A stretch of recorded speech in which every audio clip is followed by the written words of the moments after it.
Buenas tardes con todos. Quisiera que por favor me confirmen a través del chat si es que me pueden escuchar bien.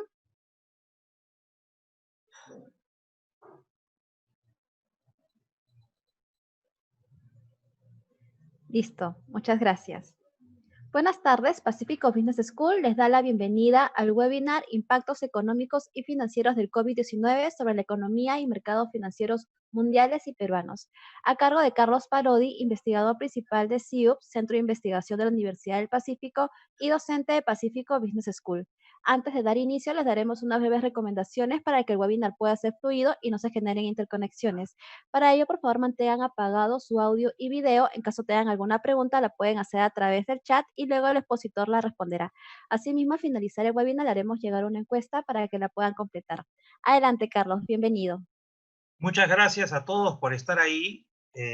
Vamos a ver esta tarde cuáles son los impactos que hasta ahora se ven en la economía mundial y particularmente en el caso de Perú. Y vamos a ver qué tipo de recuperación puede tener la economía peruana, considerando, entre otras cosas, que los contagios aún aumentan y que la economía al mismo tiempo se está abriendo de manera gradual, ¿no? Eso nos plantea escenarios que vamos a ver.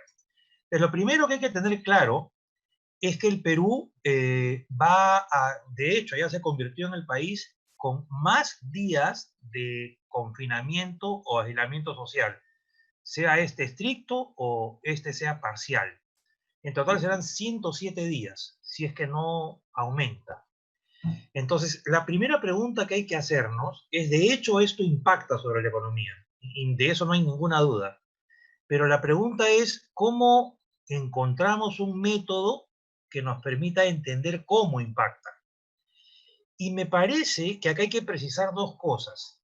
La primera cosa que hay que precisar es que lo que impacta sobre la economía de manera negativa son las medidas que los gobiernos, en el caso de Perú el gobierno, toma para evitar el contagio del virus. Léase aislamiento social. ¿Ok? Quiere decir entonces que no es que la economía se haya caído sola porque sí, se ha caído porque las medidas tomadas por el gobierno han generado este golpe a la economía en general mundial y en particular la economía peruana. ¿Ok?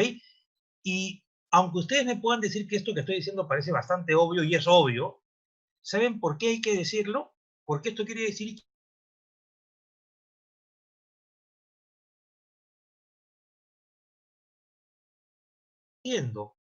sea porque se toma una cuarentena más estricta en el mediano o corto plazo, o sea porque las empresas pueden operar solamente, por ejemplo, a 50% de capacidad.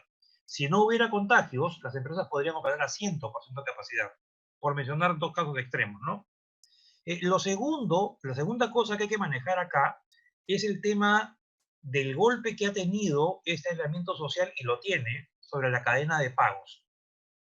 Y para explicar rápidamente qué es la cadena de pagos, en un ejemplo muy simplón, fíjense ustedes que, imagínense que manejan un restaurante. Todas las mañanas van a los mercados mayoristas a comprar los alimentos, los insumos que van a requerir para hacer los platos del día. ¿Ok? En el momento en que ustedes van y compran esos insumos, fíjense bien que hacen un pago. O sea, por el lado del restaurante, el restaurante gasta en insumos, pero ese gasto del restaurante es un ingreso para quien vende. Ese ingreso, digamos, esa transacción en que implica que uno gasta y que al otro le ingresa dinero, es un eslabón de la cadena de pagos. Ahora, desde luego que las personas del restaurante que hicieron esa compra van al restaurante al mediodía, pues venden lo que tengan que vender, los platos que venden, los menúes que venden, y en el momento en que cualquier persona va, al final del almuerzo, paga. Y ese pago, que es gasto de un lado e ingreso para el otro, en este caso para el restaurante, es otro eslabón. Pero otra vez, para que nosotros podamos ir a ese restaurante, tenemos que tener un dinero. Y ese dinero proviene de algo. Simplifiquemos el ejemplo. Supongamos que somos trabajadores dependientes y que alguien nos paga. En el momento que ese alguien nos paga, se genera otro eslabón de la cadena. volvamos al dueño del restaurante. Ese día, con los ingresos que obtuvo el dueño del restaurante, le pagará a los mozos y le pagará al cocinero. Cada uno de esos pagos son otros eslabones. ¿Cuál es el mensaje? Cada vez que el dinero cambia de manos, hay un eslabón de esta gigante cadena de pagos llamada economía. ¿Ok? Entonces, cuando determinamos, por ejemplo, que hay una cuarentena semi-estricta o lo que fuere, en donde hay empresas que no pueden abrir y donde hay consumidores que no reciben el bono o cualquier ayuda parecida, y si lo recibieran no tendrían cómo comprar porque tampoco pueden salir, entonces la cadena de pago se rompe y la economía colapsa. ¿Ok? El tema está en cómo enfrentar ese colapso, cómo hacer para reemplazar la cadena de pagos de otra manera. Y dicho sea de paso, esta es la razón por la cual la gran mayoría de países han optado por cuarentenas cortas. Pero a la mayoría de países sí les ha resultado que con cuarentenas relativamente cortas han logrado bajar los contagios. El problema nuestro es que parece que los contagios siguen subiendo. En fin, otro dato que hay que tener para entender el caso peruano es que en Perú 7 de cada 10 trabajadores son informales. ¿Ok? Eso significa que de la población económicamente activa, que somos 17 millones, más o menos 12 millones son informales. Y entre ellos la mayoría, no todos, pero la mayoría vive al día. Te pongas a pensar, si es que el gobierno no llega a ellos de alguna forma, entonces por un tema de supervivencia tienen que salir a vender. ¿Ok?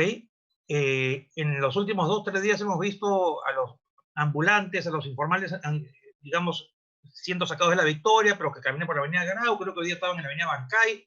Es decir, si uno se pone en el otro lado, el problema es que no tengan, que no tienen ingresos. Ese es el drama.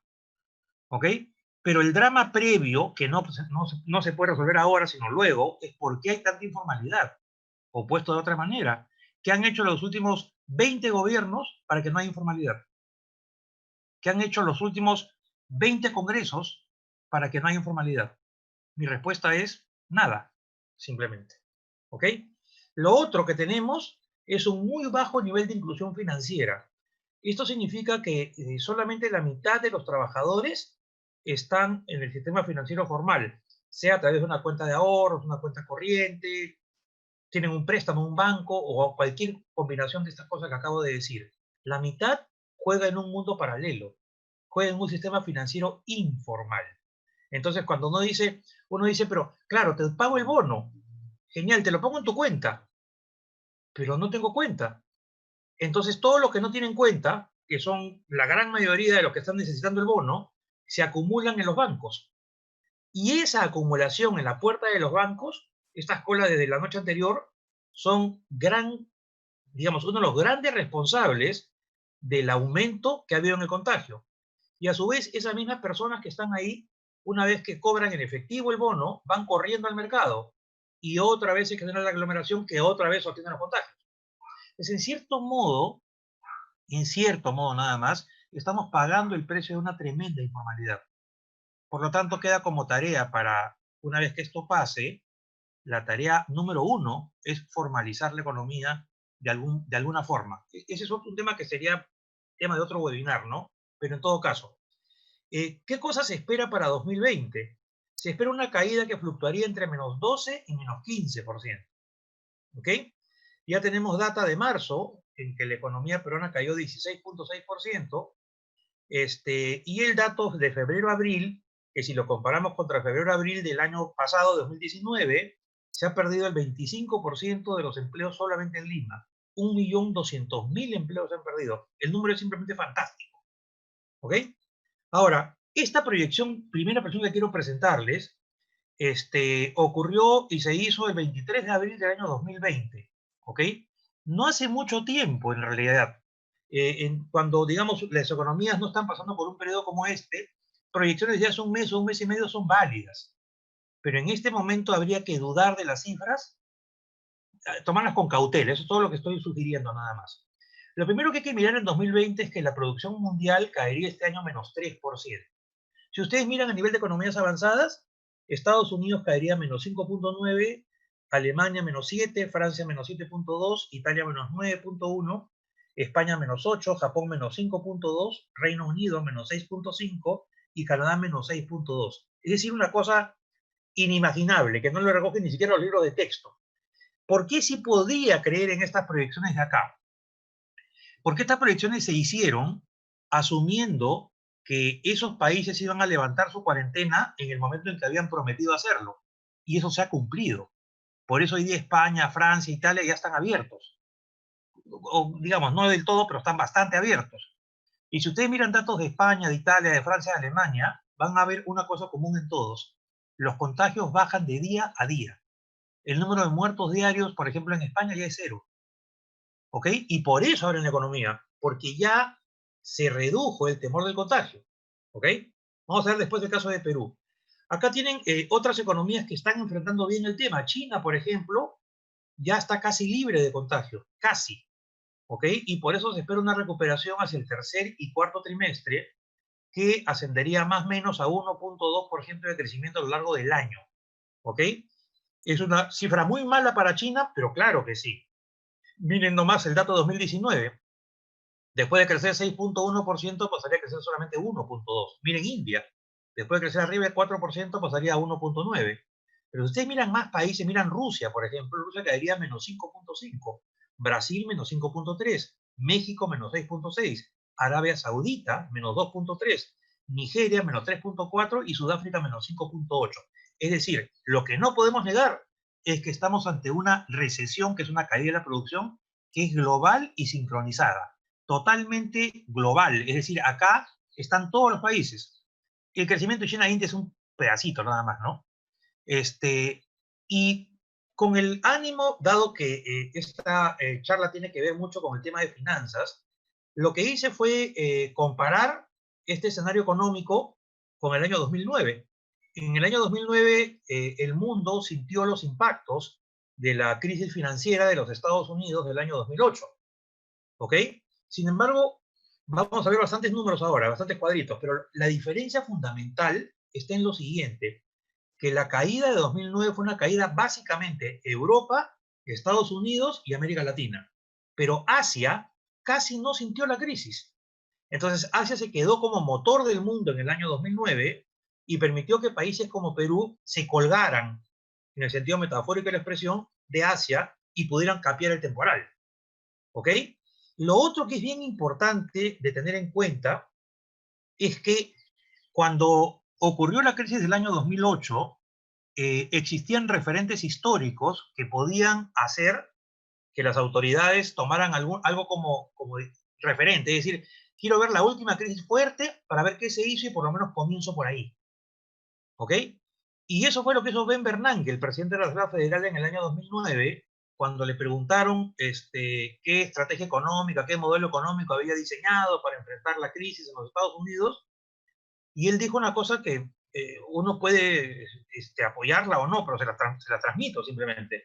Dijo, el único modelo que sirve, la historia. Es decir, este fulano lo que hizo fue mirar la crisis de 1930, la Gran Depresión, y actuó igual. ¿Ok? Hay un dato más que quisiera mencionar aquí, que es un dato de la OMS, que señala que el 40% de la población del mundo no tiene instalaciones básicas para lavarse las manos. ¿Ok?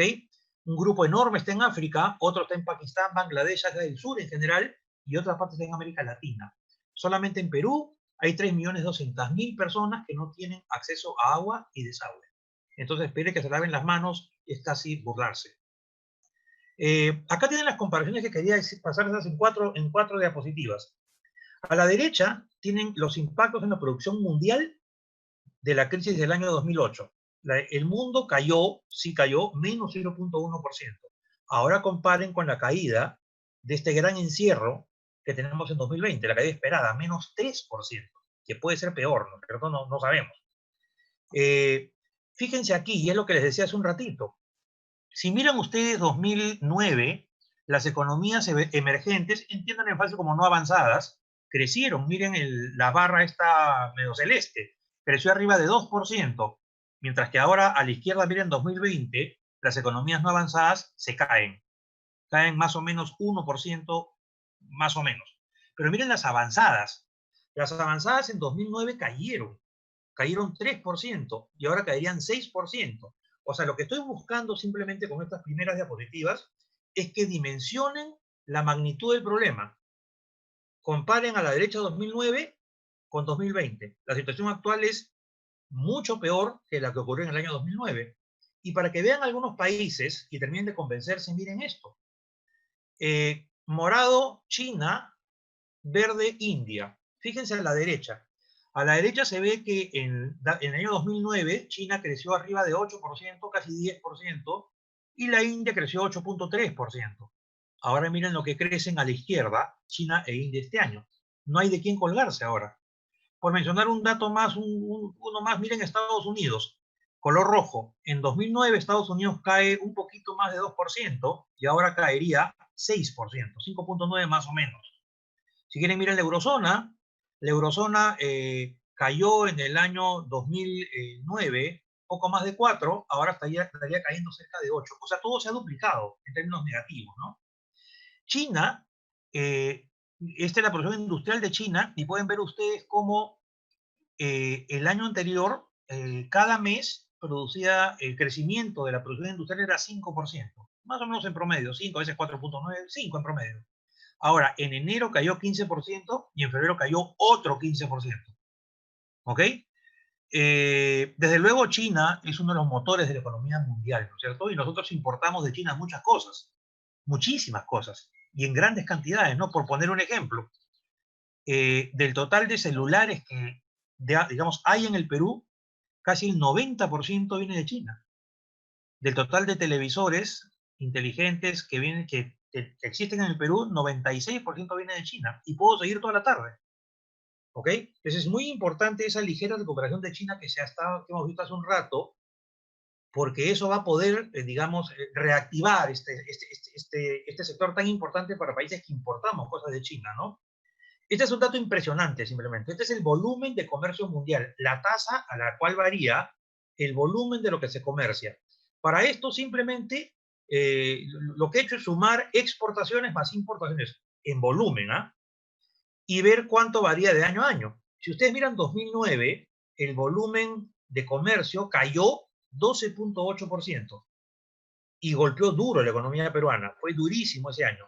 Ahora miren lo que se espera en el peor escenario para 2020. Se espera una caída de menos 32%. Pero quisiera que noten un detalle adicional. Si ustedes miran 2017, 18 y 19, ¿qué es lo que estaba pasando? Cada año el volumen de comercio mundial crecía menos. O sea, quiere decir que no nos agarraba con buen pie a nivel mundial, por lo menos viendo comercio. Vamos a ver un montón de cosas más. Aquí tienen algo que importa mucho en finanzas. Acá tienen un índice de incertidumbre, el índice VIX. Ya en la maestría se ve con detalle cómo se construye para distintas situaciones. Es bien interesante esto acá. Acá solamente quiero que leamos el dato. Esto viene desde marzo del año 90. Y lo importante a mirar en este cuadro es que cuanto más alto esté este trazo de color turquesa, mayor incertidumbre en el mercado financiero.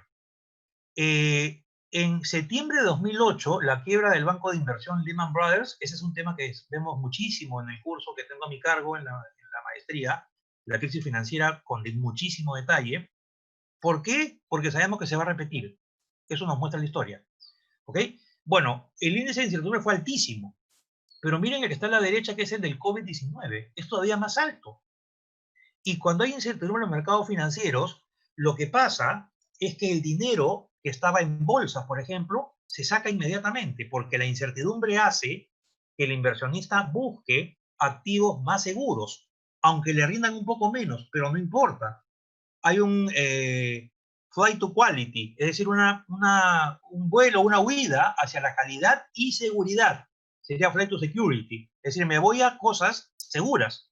Miren, este dato de acá, por ejemplo, muestra que entre el 1 de enero y el 15 de abril, fíjense bien, miren quienes compraron acciones en Perú, color amarillo, fila amarilla o líneas amarillas. Si alguien compró el 1 de enero acciones en Perú, esas acciones ahora valen 33%, bueno, al día que he indicado, valdrían 33% menos. Acciones en los mercados emergentes, 31% menos. Acciones en Estados Unidos, menos 27%. Bonos grado de inversión, o sea, AAA, menos 19%. Entonces, la pregunta que uno tiene que hacerse ahora aquí, viendo esto, es la siguiente. Primero, ¿dónde invertir si todo se está cayendo? Segunda pregunta que hay que hacernos, ¿y esto tiene vuelta? Porque si no la tiene, voy corriendo a la AFP a sacar mi plata. Miren, para ver esto en perspectiva, miren el color turquesa. El color turquesa también significó un montón de caídas. Miren las caídas con el color turquesa. Eso fue todo el año 2018. Pero miren 2019, líneas plomas. En 2019 más que se recuperaron las caídas del año 2018. Es más, hasta que tocó el punto más bajo, el rendimiento bursátil, los rendimientos en activos financieros, ya todos de hace una semana y un poquito más han comenzado a subir, como vamos a verlo a continuación. Y han comenzado a subir por dos razones. Europa se abrió y China comenzó a producir. ¿Ok? Yo, ¿saben qué? Quiero insistir en dos lecciones que uno debe manejar en finanzas siempre. Y sé que muchos de ustedes las saben, pero en todo caso las menciono. La primera lección es nunca tomar decisiones en un contexto de pánico, porque usualmente la decisión no va a ser buena. Segunda lección, nadie pierde ni gana a menos que retire el dinero. O sea, las personas que, por ejemplo, han retirado su dinero de las AFPs, han perdido. Pero como siempre digo, son libres de perder. Quieren perder y está bien que así sea. O de repente tienen una urgencia que pagar. Está bien. Pero noten que toda inversión, por definición, es a mediano plazo. Es decir, yo no puedo definir, porque en un mes se caen los fondos de las AFP, por ejemplo, que no puedo definir, ni siquiera puedo decir que he perdido. Porque bajo ese argumento, cuando los fondos subieron entre 2013 y 2011, el momento de auge de Chile y de la economía peruana, subieron más casi 150%, ¿acaso alguien decía, oye, ganaba en la AFP? No, porque habría ganado si hubiera sacado el dinero. Igual es análogo ahora. Lo que pasa es que hay toda una campaña de desprestigio hacia la empresa, hacia el sector privado, que en un contexto pues, de frustración por el tema de falta de empleo que se entiende por el COVID-19, está calando en la población.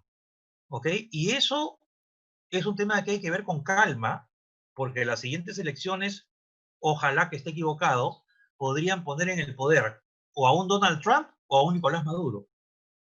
¿Ok? Entonces hay que tener mucho cuidado.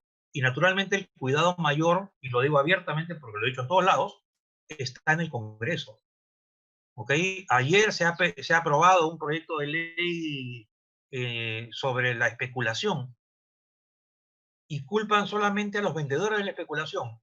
Pero ¿acaso si un comprador va a una farmacia, por mencionar el ejemplo, y compra 20 cajas de acitromicina, ¿no está especulando también? Pregunto. Hasta donde yo aprendí en economía, la especulación viene del comprador y viene del vendedor, y o del vendedor. Puede venir de ambos. ¿Ok? Pero en todo caso, ese es un tema que hay que tomar con calma porque digamos, es preferible verlo más adelante o no tocarlo, o tocarlo, digamos, tangencialmente hoy día. Miren, acá tienen las caídas de las tres principales bolsas del mundo entre el 1 de enero y el 15 de marzo. El índice de la bolsa de Tokio, el índice Nikkei, cayó 28,7. El índice de Estados Unidos, el Dow Jones, cayó 31,1. Y el índice FTSE 100, el de la bolsa de Londres, cayó menos 34%. Las tres bolsas más grandes del mundo se cayeron. ¿Ok? Pero noten esto. Y les cuento a manera de anécdota lo siguiente. Un par de personas me escribieron ayer para decirme que como los fondos de las AFP ya se estaban recuperando, ya recuperaron 8% de lo que perdieron, si es que podían volver a poner su plata en las AFPs. Dije, no sé, supongo que sí, me imagino que sí, pero no sé. Es decir, decisión precipitada nunca tiene buen puerto. ¿Ok? Miren la percepción del riesgo. Esto alcanzó un pico el 16 de marzo, pero miren cómo ha caído hasta ahora. Gráfico de la izquierda, gráfico de la derecha. Índice bursátil tuvo una caída, se desplomó el 23 de marzo y miren cómo ha subido hasta ahora. Y esto implica que mejoran fondos mutuos, mejoran inversiones financieras, mejora tu fondo en la AFP, mejora todo. ¿Ok? ¿Eso es lo que significa? La recuperación china es sólida, la recuperación europea es sólida. Entonces, por ahí creo que las cosas van a seguir mejorando. Es decir, miren, si una virtud, y sé que muchos de ustedes están en finanzas, si una virtud hay que tener en el mundo de la finanza, en el mundo de la economía, es algo tan simple como lo siguiente: paciencia, paciencia. Yo entiendo la desesperación de la gente y entiendo la campaña contra el sector privado, que es tremenda ahora, pero en fin, si tú vas a decir sobre la base de eso, está bien, pero sé responsable con lo que decides. Y después, cuando el tiempo pase, no te arrepientes, ¿no? Por una decisión muy difícil. Acá están los países que aplicaron restricciones de viaje por el brote del coronavirus, la gran mayoría, con lo cual queda claro que el turismo fue el primer sector que se afectó, ¿no? Se golpeó duro, ¿no? Entonces, ¿cómo afecta esto a América Latina y el Caribe? 5 canales. Canal 1, reducción del comercio internacional, ya lo vimos. Canal 2, lo vamos a ver, caída de los precios de las materias primas, cobre, hierro, soja, petróleo, etc. Tercer canal, intensificación de la aversión al riesgo. La gente, como les comentaba hace un rato, busca de manera temporal opciones más seguras, pero es de manera temporal, porque este choque que significa el COVID es temporal. Miren, si algo tienen en común todas las pandemias que he chequeado con calma, hasta 1342, con la data totalmente, digamos, inventada que puede haber, es que todas las pandemias pasan y duran poco. No duran 2 años, eso no pasa. ¿Ok? Pasan rápido. ¿Ok? Perú está yendo, digamos, con una solución lenta, pero eso no significa que no vaya a pasar, pues. ¿Ok? Lo otro, como digo, menor demanda por servicios turísticos, y lo que se ha caído duro son las remesas. Miren, este no es un dato menor y se está viendo muy poquito en Perú. Miren, en total hay 3,5 millones de peruanos trabajando fuera. La gran mayoría de ellos se quedó sin chamba. ¿Ok? Muchas familias de ellos, digamos, la gran mayoría eran segmentos CDE, que vivían de esa remesa. Ahora esa remesa no llega, ¿ok? Y esta gente también ha tenido que salir a comprar y hacer algo, porque la remesa que le mandaban ya no le está llegando, ¿ok? Entonces el problema es más complejo de lo que parece. Ahora, lo que quiero dejar clarito también era cómo venía América Latina antes del COVID, ¿ok? Antes. Si ustedes miran, esto está dividido por periodos, pero quisiera que vean el último periodo. Desde luego el periodo 2014-2019 fue el peor periodo. Miren, desde el año 1951. El peor de todos es el previo al COVID. Esto nos lleva claramente a dejar clarito que la economía de América Latina, antes de entrar a Perú en particular, no venía bien. Quiere decir que el COVID nos agarra como región en un contexto en el cual la economía venía mal. No hay que perder de vista eso. Miren que es data de 1951, ¿ah? Data de Cepales. Entonces, en verdad, no nos coge bien. ¿Ok? Ahora, yo estuve buscando aquí también, para América Latina, que, digamos, si se espera que haya una recesión en América Latina de menos 5,2% este año, que es el número sobre el cual está girando la mayoría de proyecciones, dije, bueno, voy a buscar los últimos 45 o 50 años. Y encontré que 2009, el momento en el cual sentimos los impactos de la crisis financiera de 2008, América Latina cayó 2%. Y la sufrimos, ¿ah? La sufrimos espantosamente, ¿ah? Solo 2. Y fui hasta 1983 para encontrar otra caída. Caímos menos 2,8. Fue a raíz de eso que en el 85 sale Alan, y ya saben lo que pasó durante su gobierno con la economía y con el sistema financiero, ¿no? Entonces, hay que entender hasta aquí que la caída duplica, casi duplica, a cualquier otra caída que haya habido en los últimos 50 años. Entonces dije, no, tengo que ir más atrás. Y miren este cuadro, va desde 1901, ¿ok? Y si se proyecta una caída de 5,2, 5,3 para este año, las que se parecen fueron en 1930 durante la Gran Depresión y en 1914, que fue la crisis financiera. Pero acá hay una diferencia, miren. Cuando ocurrió la de 1914, y las personas que manejaban el mundo, los países en esa época, pensaban, ¿y ahora qué hacemos? Entonces se compararon contra una crisis que hubo en 1872. Y básicamente hicieron lo mismo. En 1930, ya les conté, se hizo lo mismo que en 1914. Y en 2020 se está haciendo lo mismo. Pero acá hay una tremenda diferencia. Las del 30 y del 14 fueron crisis originadas en el sistema financiero o en la economía de los países. La de 2020 no está originada en la economía y eso cambia completamente la perspectiva. ¿Ok? Cambia completamente el asunto porque es otro tipo de crisis. Y a propósito, me he vuelto un aficionado a los efectos de las pandemias, porque siempre, en mi caso personal, siempre he creído en la historia. Entonces, ¿saben? Esta es la primera pandemia en la historia de la humanidad que tiene una gran diferencia con todas las anteriores. Incluye la gripe aviar, la porcina, la gripe española, la peste negra, la peste bubónica. Miren, todas las anteriores eran sintomáticas, es decir, tú veías a la persona pues con fiebre, enferma, o la veías tirada en la cama y no te acercabas para que no te contagiara. Lo que diferencia esta pandemia y la hace única es que es asintomática. Al ser asintomática quiere decir que cualquier persona que está aparentemente sana puede contagiar sin que esa persona se enferme nunca.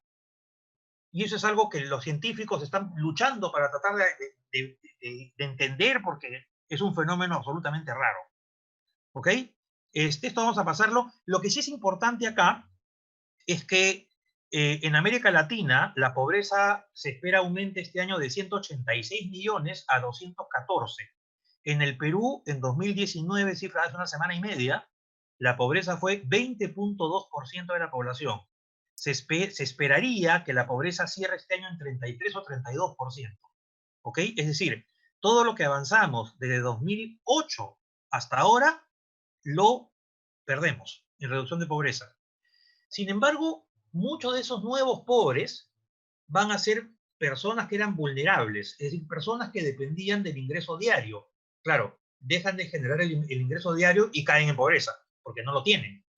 Pero conforme la economía se recupere, esas personas que dependían del ingreso diario van a volver a tener ese ingreso diario, en la actividad que estaban o en otra. Por lo tanto, yo lo que creo es que este año en números va a ser muy malo, pero 2021 sí va a significar una recuperación. Acá tienen una proyección hecha el 23 de abril. 23 de abril. O sea que estas cifras hay que tomarlas con cautela. Sí quisiera que vean primero la primera fila, 17, 18, 19, para América Latina y el Caribe. Miren que la economía se iba desacelerando, cada vez crecía menos. Ahora, es de esta época y de principios de mayo que vienen las proyecciones que dirían que América Latina cierra el año en menos 5,2 o 5,3. Yo en lo personal, pero es una opinión personal y como sabemos todos en economía, proyectar es súper complicado, más en estas circunstancias, ¿no? Yo creo que va a ser peor. Y les voy a decir por qué. En esta proyección, acá se incluía, por ejemplo, que Perú tenía una cuarentena solamente de un mes. No se incluía que Chile tendría cuarentena estricta. No se incluye la prolongación de la cuarentena en Colombia, por decir algunas cosas. Pero igual, miren los números que teníamos. Argentina menos 5,7, Brasil menos 5,3, Chile menos 4,5, Colombia menos 2,4, Perú menos 4,5 y México menos 6,6. Es decir, América Latina también se cae en consonancia con el mundo, ¿no? Es decir, pero lo interesante de esta historia, y la vamos a ver repetida, es que todos coinciden en que en 2021 la economía se va a recuperar. Por ende, la llave, la clave para que esta recuperación se dé es que no rompamos las bases de la estrategia económica. La estrategia está aguantando ahora, pero hay que seguir haciendo que aguante. Ya veremos un ratito más a qué me refiero con seguir haciendo que aguante, que nadie petardee esa parte de ahí, porque si la petardean, Perú no va a tener esa recuperación, sin ninguna duda. El paquete de rescate, que es el monto de dinero que se está metiendo a la economía para levantarla, de Perú, antes del último anuncio del Banco Central, era 12% del PBI, ahora es 17% del PBI. El BCR ha anunciado 30.000 millones más, sea para Reactiva Perú o sea para FAEMIPE, ¿no? Que es el mismo programa Reactiva, pero dirigido a pequeñas y medianas empresas. Eso convierte a Perú, como pueden ver ahí en el gráfico, al país con mayor tamaño de rescate. En cifras, esto significa más o menos, si es 12%, son 25.000 millones de dólares que se están inyectando a la economía, en soles, naturalmente, ¿no? Y si sube a 17, estamos hablando de casi 32.000 millones de dólares. Eso convierte al Perú en el país que más dinero ha puesto y en el segundo en el mundo. Sí, en el mundo, como porcentaje del PBI se entiende, ¿no? El primero es Dinamarca, sigue Perú. Pero claro, Dinamarca ya pasó, ya casi no tiene problemas. Entonces, ¿dónde está la cuestión? La cuestión hay que verla desde dos ópticas, miren. La primera óptica que hay que analizar, hay que mirar, es que el virus comienza en Asia, ¿ok? Pasa a Europa y luego llega a América, ¿ok? Por tanto, los puntos de partida son en tiempos distintos. El virus parece tener un ciclo, si analizan desde que comenzó en Nueva Zelanda hasta que acabó, que es el país que ya está libre de coronavirus, uno de los países, hay que mirar el ciclo en tiempo, ¿ok? Y van a ver que el problema con Perú es que en Perú y en América del Sur y América Latina llega tarde, tarde comillas, el COVID-19, ¿no? Llega cuando Europa, cuando China, cuando Taiwán, cuando Hong Kong ya tenían más de un mes en el cuento, ¿ok? Lo segundo que hay que decir de este cuadro es que una cosa es cuánto dinero tienes y otra muy diferente, cómo lo usas, ¿ok? Claramente el Estado peruano no lo está usando como uno quisiera, pero más que ser críticos, yo me pregunto lo siguiente, ¿existe una buena base de datos para que yo sepa quién es quién en el Perú y a quién lo ayudo? No tenemos la información. A propósito de el censo de 2017, parece que no sirvió para nada. No tenemos data. ¿Alguien sabe dónde están los informales para ir a ayudarlos personalmente? ¿Por qué el informal no se puede inscribir en la página web de Produce, donde dice pon tus datos, luego se cruza la información con SUNAT y si no tienes, vamos, te damos el bono? Pero el informal dice no.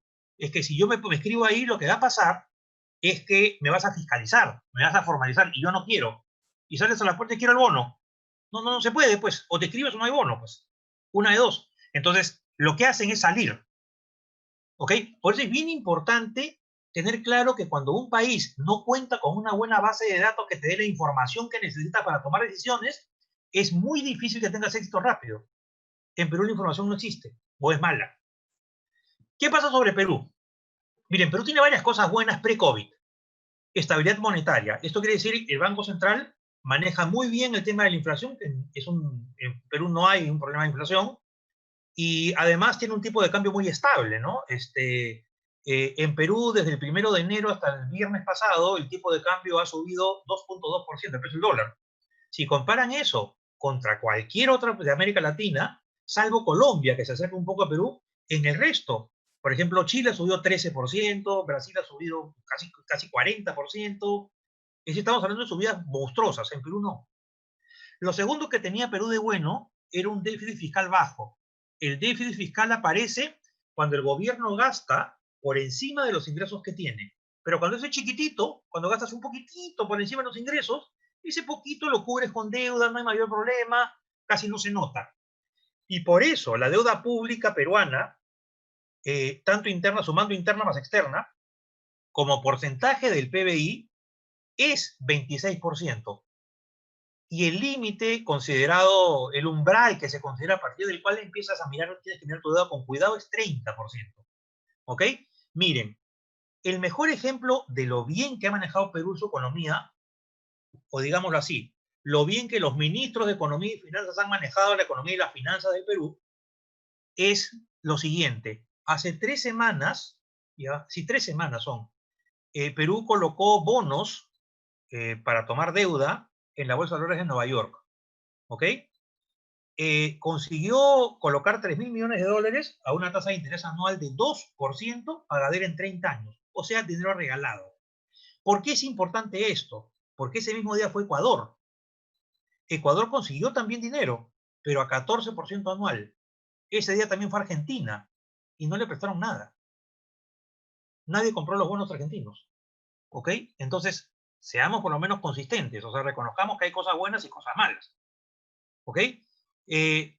Fíjense, acá tienen ustedes una serie de momentos en que, digamos, desde 1922 hasta la actualidad, momentos, digamos, de la evolución del PBI de Perú, 1922-2020.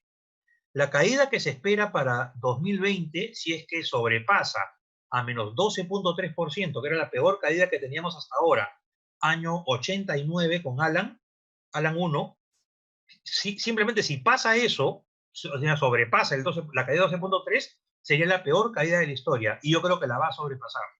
Yo vería una caída en torno del 14, 15% más o menos, ¿ok?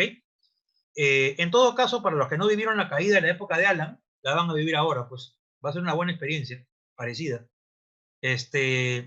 Miren, acá tienen el crecimiento anual de la economía peruana en los últimos 20 años. Quiero que primero vean la fortaleza para ver luego qué cosas se está haciendo y cómo se está haciendo. ¿Qué es lo que pasa en este cuadro? Panamá es la economía que como promedio anual más creció en los últimos 20 años. Pero Panamá vive de los ingresos que le da el canal y vive de ser un centro financiero, ¿no? Entonces Panamá es bien difícil que crezca menos. Pues. Si ponemos a los normales, Perú es el que más creció. Comparen, todos son datos oficiales de cada país. ¿Ok? Todos son datos oficiales. Miren a la derecha, arriba en el cuadrito, cómo crece el PBI por habitante, ¿no? Que es más o menos el ingreso por habitante. Más que se duplica entre 2000 y 2019. Que está mal distribuido, coincido 100%. Que el Estado no da buenos servicios de salud y educación, coincido 100%. Que la seguridad es un desastre, coincido 100%. Pero no, en nombre de eso, rompamos esto, pues. Eso no, pues. La inflación peruana promedio de los últimos 20 años es la más baja de toda América Latina. Sin ninguna duda, la más baja de todas. ¿Ok? Éxito del Banco Central. El déficit fiscal, este exceso de gastos sobre ingresos, pueden ver que Perú tiene un pequeño déficit con color rojo, menos 0.4% del PBI, que junto con Paraguay y Chile nos pone entre los 3 países de mejor manejo de finanzas públicas de América Latina. ¿Ok? Todos son datos que pueden ustedes constatar. En términos de deuda ya vimos que otra vez Paraguay, Perú y Chile son los que tienen menor deuda como porcentaje del PBI. Dato 2019 cerrado. ¿Ok? Claro, si tienes un exceso de gastos sobre ingreso chiquitito, tienes que endeudarte poquitito. Pues. Entonces, si te endeudas poquitito, tu deuda es chiquitita, pues, como está en este caso. O sea, Perú es como el típico cliente del banco al cual lo llaman por teléfono mañana, tarde y noche para ofrecerle préstamos. Ese es Perú ahora, aunque no lo crean. Pero Perú hoy día no necesita dinero. ¿Ok? Esto puede sonarles a una locura lo que estoy diciendo, pero es real. No necesita dinero. Además, tenemos líneas de crédito del exterior aprobadas. El Fondo Monetario, por ejemplo, nos ha aprobado una línea de 11.000 millones de dólares con 0% de interés para deuda a 60 años. O sea, se está botando la plata. Y que de hecho Perú, muchas gracias, todavía no lo necesito. ¿Ok? Entonces, cuando empiezan estas ideas, vamos a un impuesto a los ingresos, un impuesto a la riqueza para que haya plata. Si el problema no es que no haya plata, el Ministerio de Economía tiene depositado en el Banco Central más de 8.000 millones de dólares que no ha tocado. ¿Okay? El problema no es que no haya plata, pero el problema es que cuando eso puesto pues en voz de un político, hace que la gente diga, claro, no hay plata, hay que poner impuestos a los ricos, porque ellos son los malos. En fin, cada país pues va avanzando en función de lo que puede, ¿no? Y yo creo que una de las grandes lecciones que quedan aquí es que hay que reducir la desigualdad y la pobreza, pero eso no se hace quitándole al que tiene, porque si le quitas al que tiene y le das al que no tiene, estás igualando el promedio hacia abajo.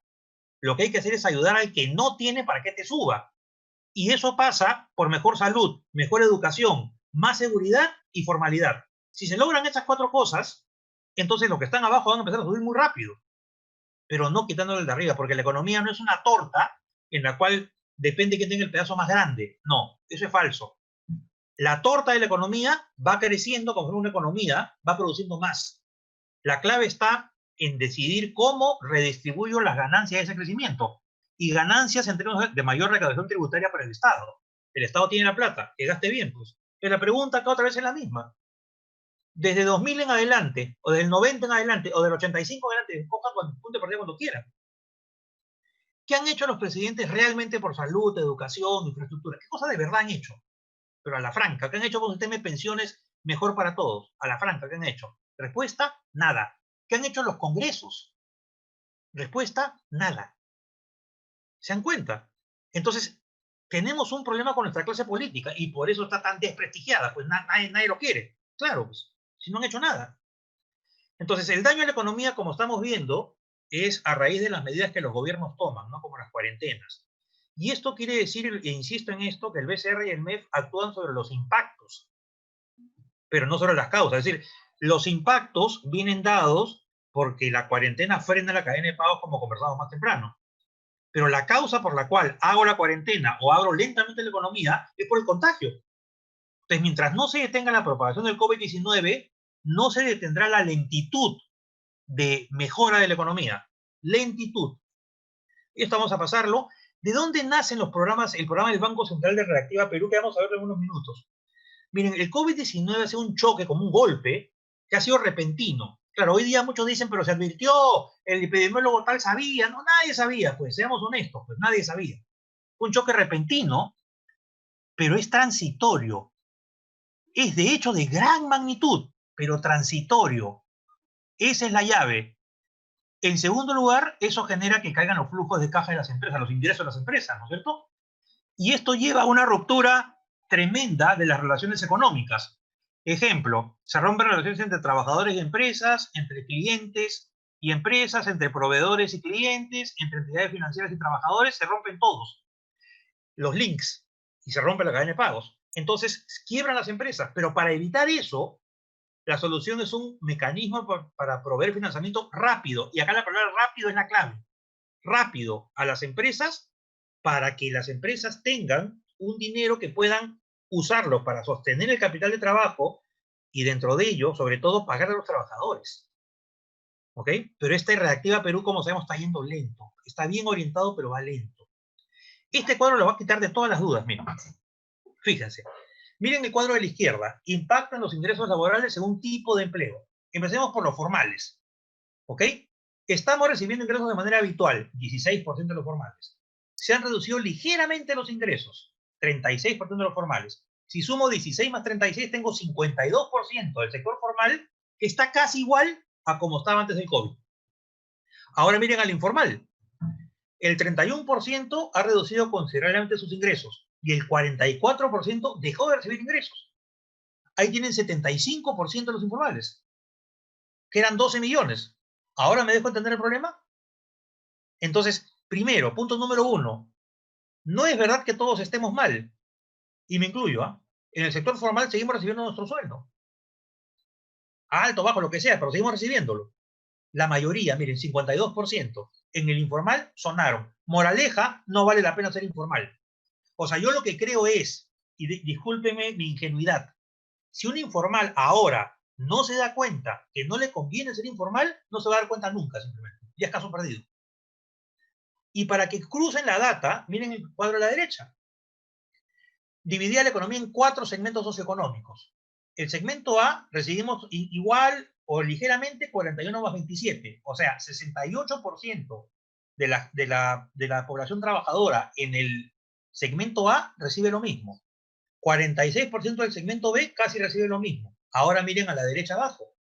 El 53% del segmento D, el más bajito, se ha quedado sin ingresos y el 25% ha bajado considerando los ingresos. O sea, si suman acá, miren cómo cuadra, acá tienen 78% en el segmento de abajo, ¿no es cierto? Ahora vayan al gráfico de la izquierda otra vez. Si suman 31 más 44 en informal, ¿qué es lo que tienen? 75%. Quiere decir que si bien es cierto, mucha gente está sufriendo, el target, o sea, el core, el eje de los que están peor, son los informales de los segmentos D y C. Entonces, y como ustedes ven, la mayoría de programas se han hecho para el sector formal. Y por eso ha afectado tan poquito en términos poblacionales, porque de los que trabajamos, 5 menos somos formales y 2 son informales. Entonces no lo han sentido. Entonces lo que todavía no se logra, y lo digo abiertamente, lo que no se logra hacer es cómo llegar al informal que no quiere inscribirse en ninguna parte. O sea, ¿qué cosa hacemos? ¿Ok? ¿Y por qué nos debería importar eso? Porque mientras ese segmento siga contagiando, las medidas de apertura de la economía van a ser lentísimas. Acá lo tienen puesto de otra manera. En el gráfico de la izquierda está ordenada la población de menos a más ingresos. ¿Ok? O sea, el 1 es el 10% más pobre y así sucesivamente. Miren, el 40% más pobre del Perú es básicamente informal. La columna roja marca informalidad, entonces el 40% más pobre es informal. Ahí está el tema, ahí está el dato. ¿Se dan cuenta? Es demasiado. Esta es la proyección de Scotiabank, la última proyección a la cual he podido acceder. Miren, para 2020 el Scotiabank prevé una caída de menos 9% y una recuperación de 7% en 2021. ¿Por qué sería esto? Porque otra vez, las estructuras del manejo económico no han sido el origen del problema. El problema está originado por salud, pero no por la economía. Por ende, si las estructuras las logramos mantener más o menos sólidas, entonces la recuperación es muy rápida. ¿Ok? En todas las pandemias de las cuales he visto que ha habido data, y en epidemias he buscado también, siempre al año siguiente la recuperación es muy fuerte. Hay un rebote muy fuerte. ¿Ok? Desde luego que hay sectores acá que están sufriendo mucho, un montón, ¿no? La manufactura no primaria, comercio, servicios, construcción, minería, hidrocarburos, están sufriendo muchísimo. Sí, hay que decirlo, es la verdad, pues. ¿Ok? Pero en 2021 miren la recuperación que tendrían. Esa es la última previsión que hay. ¿Ok? Ahora miren, ¿por qué es importante meterse a la data antes de decidir? Fíjense que este cuadro de acá, ¿qué cosa es lo que muestra? Muestra en el eje vertical porcentaje de hogares con refrigeradora. ¿Ok? Y abajo, porcentaje de hogares con televisión a color. ¿Por qué este cuadro? Porque si queremos que la gente salga menos a la calle a comprar, debe tener un refrigerador para congelar la comida, pues porque si no tiene que salir todos los días y contagian más. ¿Ok? ¿Y por qué el de abajo? Porque resulta que el programa Aprende Perú, que es este programa diseñado por el gobierno para los colegios, para los niños en edad escolar, primero era por internet, ¿no es cierto? Pero era pues un sueño esa cuestión porque muy pocos tienen internet. Y entonces llegó por televisión. Entonces miren qué es lo que pasa. Miren, por ejemplo, Puno, a la izquierda. En Puno, miren, menos del 10% tiene refrigerador. Claro, ustedes me dirán, pero hace mucho frío y no se necesita. Bueno, Ayacucho, ya me dirán lo mismo, bueno, les creo. Cajamarca, bueno, les creo. Está bien, si ese es el argumento, entonces está bien que no tengan refrigerador. Pero miren para la derecha, los que no tienen televisor. Miren, Puno, miren Huancavelica, miren Ayacucho y miren Cajamarca. Un poco más del 50% nada más tiene televisor. Y noten una cosa más, que estos departamentos o regiones que están abajo, estos 5, los 5 están en la sierra. Se dan cuenta que esto significa que si el nuevo gobierno que venga, ojalá Dios nos coja confesados ese día, tiene que preocuparse más por la sierra, porque son los que peor están. Ese es el punto clave. A la derecha arriba, ¿qué cosa ven? Lima, Ica, Tumbes, Arequipa, Lambayeque. ¿Ok? Lambayeque es una región muy, con mucho contagio, pero ya está bajando. ¿Ok? Y esto me lleva a otra cosa importante que hay que mirar. Nosotros estamos viendo que los contagios suben todos los días, ¿no es cierto? Pero la realidad de cada región es distinta, porque otra vez es un tema de tiempos. El COVID-19 llega primero a Lima, y está en Lima durante 20 días y solo en Lima. Y después creo que pasa a Huánuco y empieza a esparcirse de a pocos. Entonces, el primer contagiado que hubo en Lima no fue el mismo día del primero en Madre de Dios, del primero en Puno. Por lo tanto, los ciclos son distintos. ¿Qué quiero decir? Que puede ser que el número de contagios esté aumentando, básicamente porque está aumentando más en ciertas zonas del Perú y no en todas.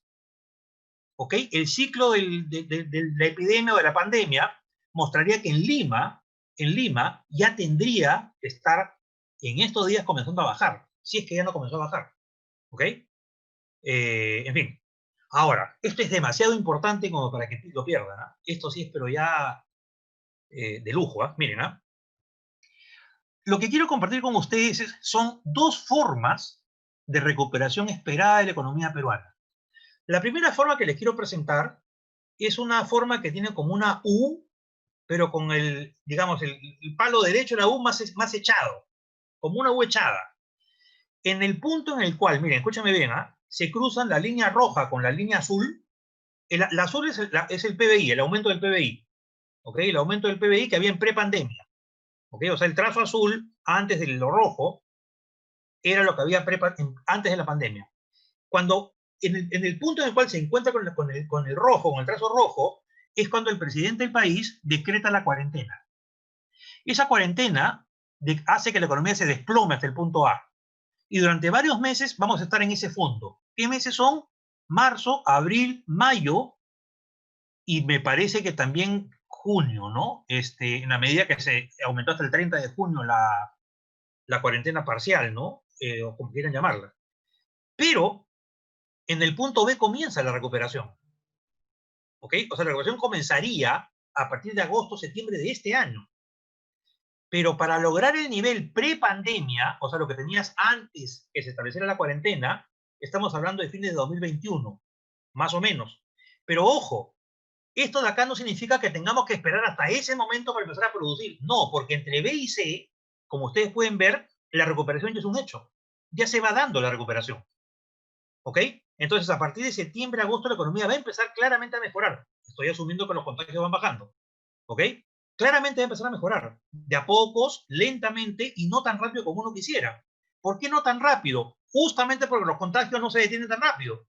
En Perú, por lo menos. Hay tres razones. La primera es que como consecuencia de la no bajada de contagios de manera como uno quisiera, se mantendrían restricciones parciales al aparato productivo. Ejemplo, un restaurante tiene que atender al 50% nada más. Y eso implica menores ingresos, menores mozos, menores cocineros, etcétera. ¿Ok? Más lento va el asunto. No es como en Europa que ya se abrió todo al 100% casi. ¿Ok? El segundo es un efecto psicológico. Hay un deterioro de expectativas por lo que podríamos llamar temor al futuro. Lo que esto ha dañado también es, digamos, mentalmente a muchas personas que piensan lo siguiente: la pandemia me agarró casi sin ahorros, que lo que voy a hacer ahora es limitar mucho mis gastos para poder ahorrar, y si algo pasa, tengo el chanchito donde, digamos, de ahorro. Y ese menor gasto es el que hace que la recuperación sea lenta.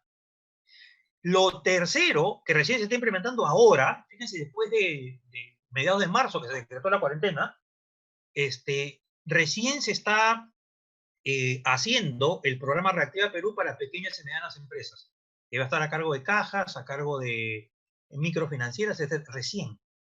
¿Ok? ¿Y saben cuál es el problema ahí? El problema es que el 70% de la población peruana trabaja en pequeñas y medianas empresas. Si quiero recuperar el empleo, tengo que recuperar ahí. ¿Ok? Y esto recién se está comenzando a hacer. ¿Ok? Y la burocracia estatal hace que demore. Miren, cuando se anunció Reactiva Perú, desde el momento que se anunció hasta el momento que comenzó, ¿cuánto tiempo pasó? ¿Un mes? Esto es lo que me preocupa, estimadas y estimados. Esto sí me preocupa y me asusta, pero no puedo no ponerlo, porque sería irresponsable no ponerlo. En el punto A se decretan las medidas de cuarentena. Nos hundimos hasta B, ¿ok? Pasamos a marzo, abril, mayo, pero digamos que esto sigue un poco más, porque los contagios no se detienen. Entonces, la gente comienza a presionar al gobierno desde todos lados que hay que abrir la economía. Yo entiendo que los que son responsables deberían poder abrirla, y eso lo he escrito siempre. O sea, aquella empresa que cumple con los protocolos, que mantiene la distancia social, etcétera, tienen que abrir. O sea, eso no hay ningún problema. Pero el tema es que si la presión aparece para que se abran muchos sectores que no son responsables, léanlo desde el punto de vista que quieran, la economía desde el punto B sí se comienza a recuperar, pero con mayores contagios. O sea, todos se contagian todos contra todos, pero la economía se levanta porque están todos vendiendo. Se abre el centro comercial y se permite aforo del 100% porque la gente tiene que chambear, la gente está en las calles haciendo huelga diciendo que tengo que salir a trabajar, como en Estados Unidos, donde puede apostar 100-1 que la cuarentena, el COVID-19 rebrota en el de Estados Unidos, después de las marchas que hemos visto justificadas probablemente, pero el COVID es el COVID. Pero la economía se recupera hasta C. Pero en ese punto se encuentran tantos contagiados que los hospitales están totalmente colapsados, la gente muere en la calle, que obliga a poner una cuarentena draconiana simplemente. O sea, con un toque de queda de 12 horas, no sale nadie, así se muere dentro de su casa. Es decir, una cuarentena de esas históricas simplemente. ¿Ok? Y la economía finalmente sí se levantaría. Pero noten que en esa segunda cuarentena, médicos, enfermeras, tecnólogos médicos, personal de salud en general, Fuerzas Armadas, policía, ya están totalmente frustrados y la mayoría de ellos están contagiados. Entonces la salida sería lentísima. En este escenario, el punto E estaría más o menos en 2024, según los cálculos que he hecho. Puedo estar equivocado. ¿Ok? Por eso yo prefiero la U de hace un rato, o sea, prefiero esto a esto. ¿Ok? Entonces la pregunta que tiene que quedarnos ahorita flotando es esta, y no tengo la respuesta, no la tengo, es, entonces Vizcarra ha hecho bien abrir la economía desde el lunes pasado. ¿Está bien como se ha abierto? No tengo la respuesta, pero sí sé que el tiempo va a ser el juez. Si caemos en una U o caemos en una W. El tiempo va a juzgar.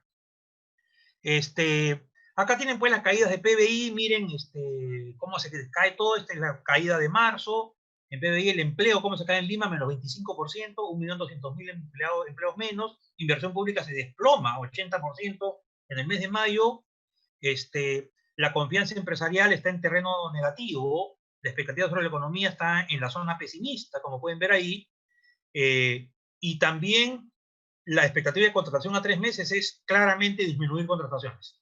¿Ok? O sea, el empleo va a ser difícil de recuperar este año y probablemente si es que las empresas formales no recuperan empleo, entonces la informalidad va a aumentar todavía más. Estas son las fases. Solamente decir acá que durante la época de confinamiento, el 44% de la economía estaba funcionando. ¿Ok?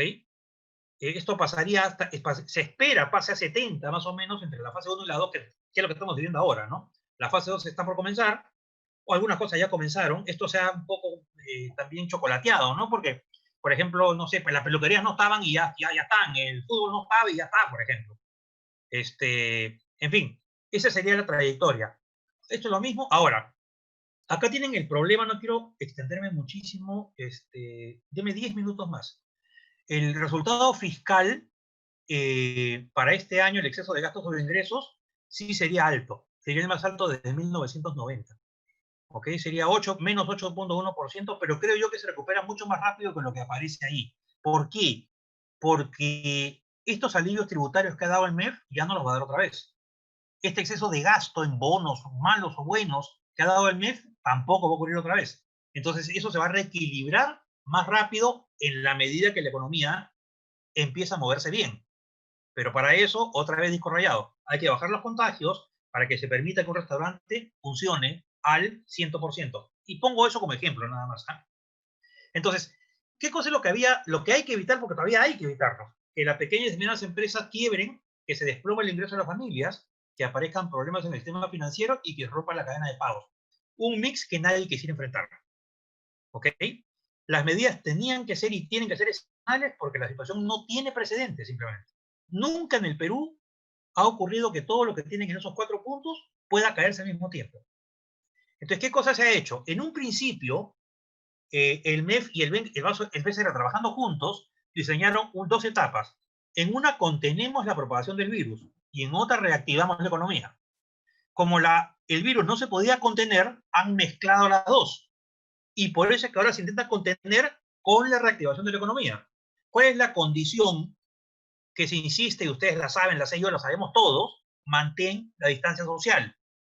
Por último, si tú me dices, es que tengo que salir a trabajar porque me muero de hambre y toda esa cosa que es real, además, muy bien, sale a trabajar, pero mantén la distancia social. Hace un rato estaba viendo en las noticias lo que ha sido el centro de Lima ahora con los ambulantes. Están todos pegados. ¿Saben qué creo? Y en un momento de raye mental, creo que en Perú sufrimos una cultura de aglomeración. No sé ni siquiera si el término existe. Tenemos que estar amontonados uno encima del otro. ¿Por qué? Ah? No sé. ¿Por qué no algunos ambulantes se ponen en un lado y otros al frente? No, no, no. Todos pegados.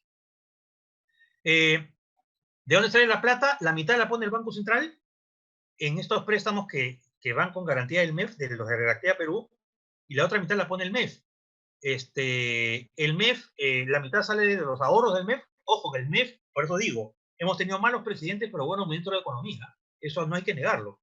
Estos ministros de Economía han ahorrado desde 2006 hasta ahora 7.500 millones de dólares.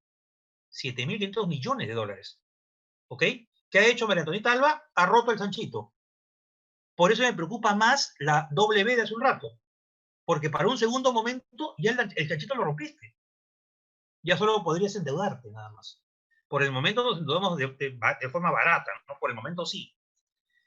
Ya sabemos qué cosa reactiva Perú. El objetivo es reponer el capital de trabajo de las empresas. Los créditos tienen garantía del Ministerio de Economía. El porcentaje de garantía, pues, depende del monto.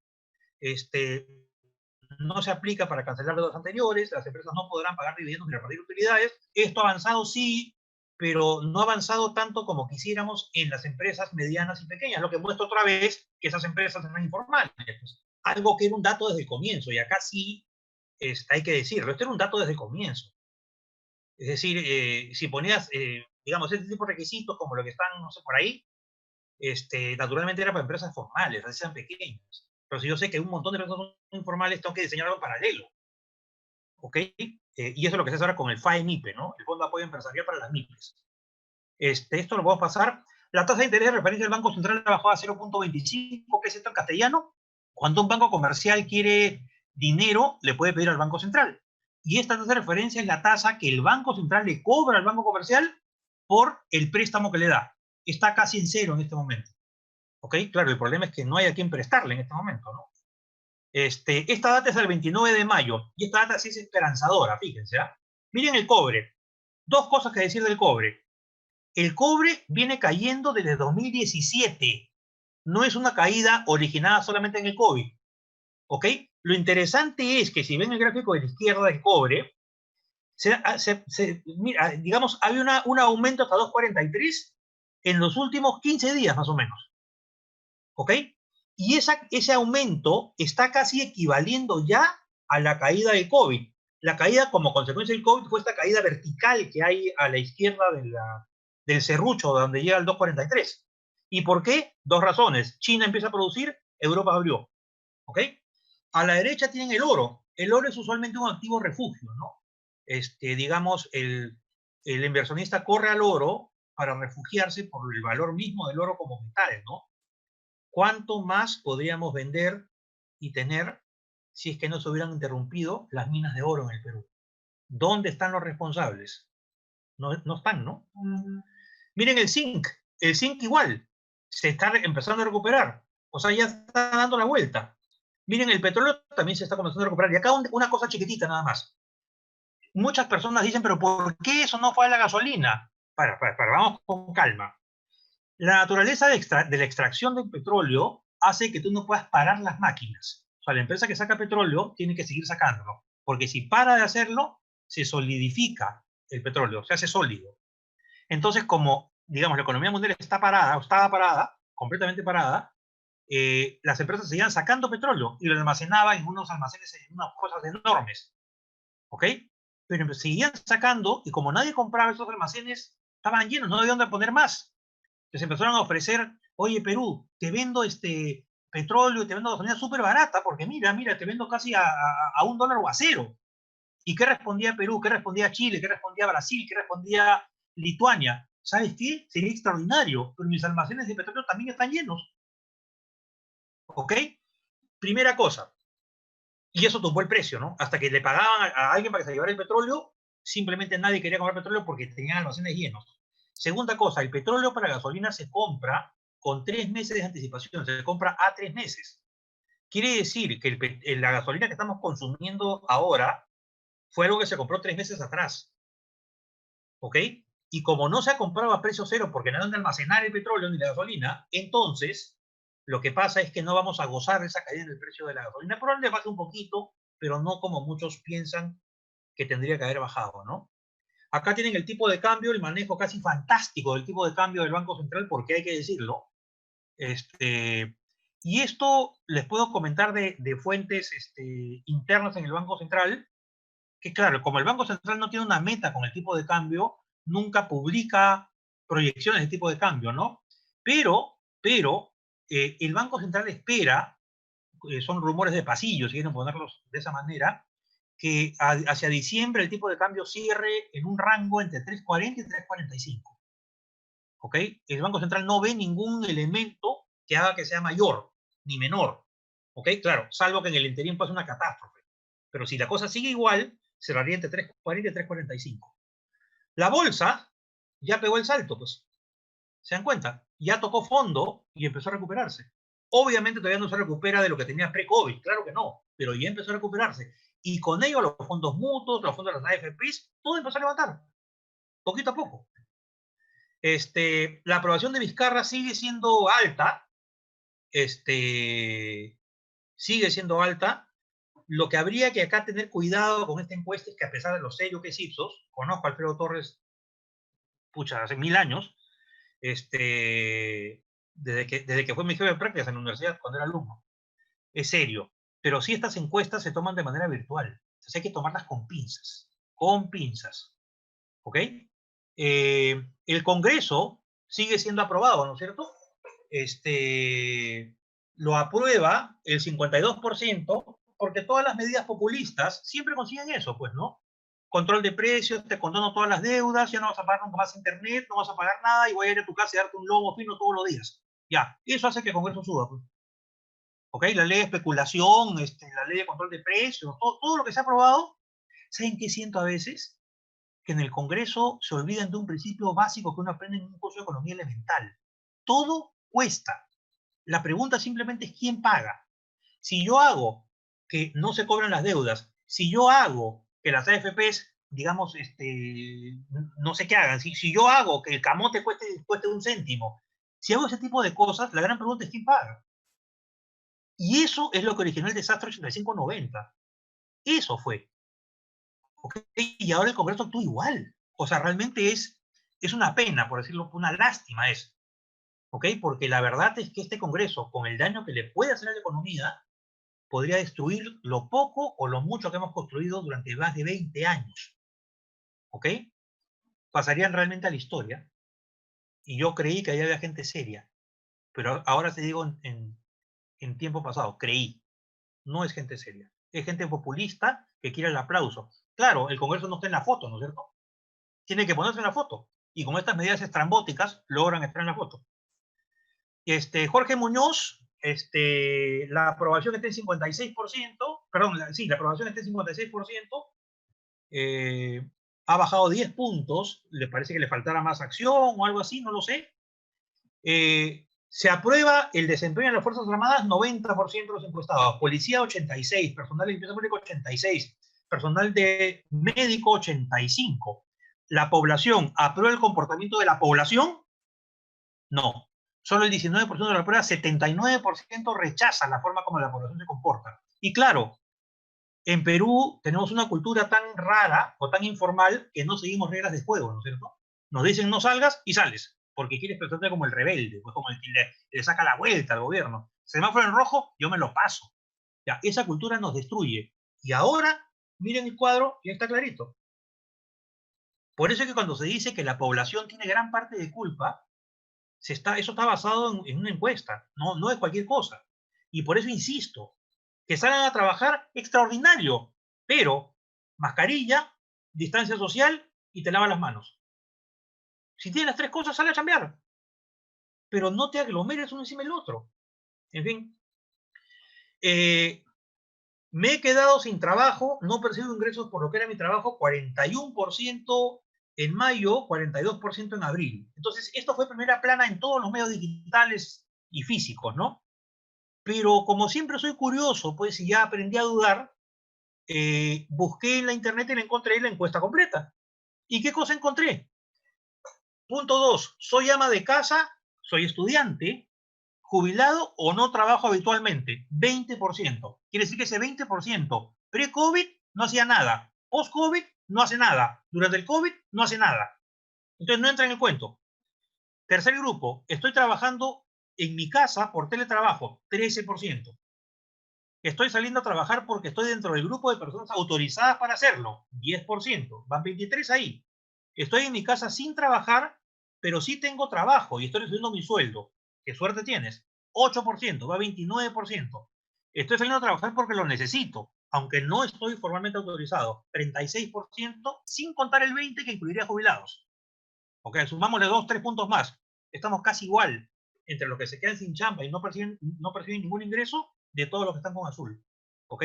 Siempre he aprendido que las estadísticas hay que leerlas desde los dos lados. Y hay que leer toda la información, siempre. Yo entiendo que los medios ven mucho más importante poner como titular 41% de la población no tiene trabajo. Eso suena más. La gente lee. Cierro con 2 diapositivas nada más.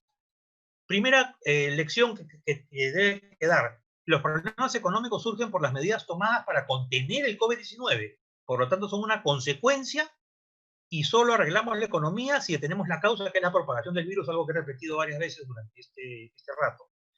Dos, en los últimos 20 años, y puse 20 por no poner 40, casi no se hicieron reformas en educación, salud, poder judicial, pensiones, vivienda, infraestructura, casi.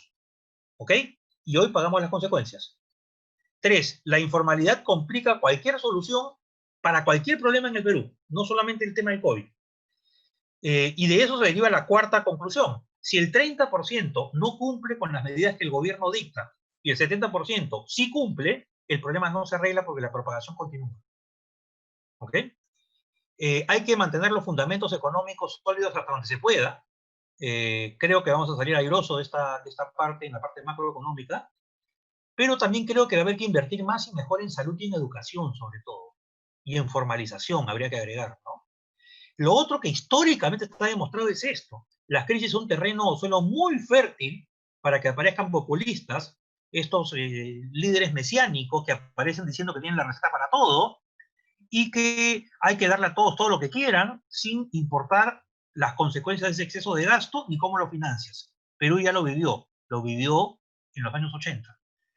Y última cuestión antes de ver sus preguntas, ¿cómo hacemos compatibles en este contexto que les he comentado el control de los contagios y la reactivación económica? ¿Cómo? Esa es la pregunta. Entonces, dicho esto, vamos a ver sus preguntas, todas las que pueda contestar. Esperen, sigo bajando. Estoy en a ver, acá hay una. Edison nos pregunta, ¿la disminución de las remesas tendría incidencia en la pobreza? Sí.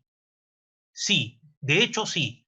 Es más, de este aumento de pobreza que he mencionado según cálculos hechos a mano, casi en un Excel, 2 o 3 puntos del aumento en pobreza sería por la caída de remesas.